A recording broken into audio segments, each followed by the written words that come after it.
Pra, dëgjojmë edhe këtë këngë dhe do t'jemi me disa libra të cilët ja vlen të lexohen. Pra, një ndër ta është Kërkimi i njeriut për kuptimin i Viktor Frankl. Pra, ky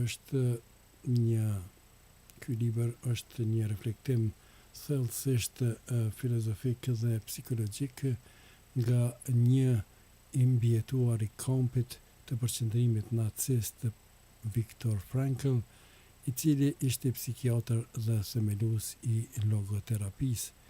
Libri ndahet në 2 pjesë kryesore.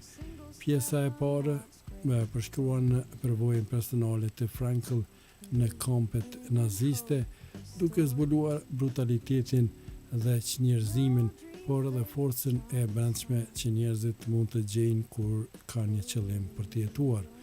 Ai argumenton se edhe në vuajtjet më ekstreme njeriu mund të gjejë kuptim.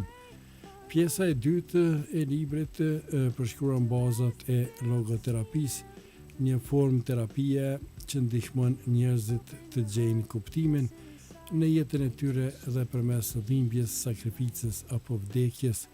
Frankl thekson se njeriu nuk ka nevojë për një jetë të lehtë, por për një arsye të fortë për të ecur përpara.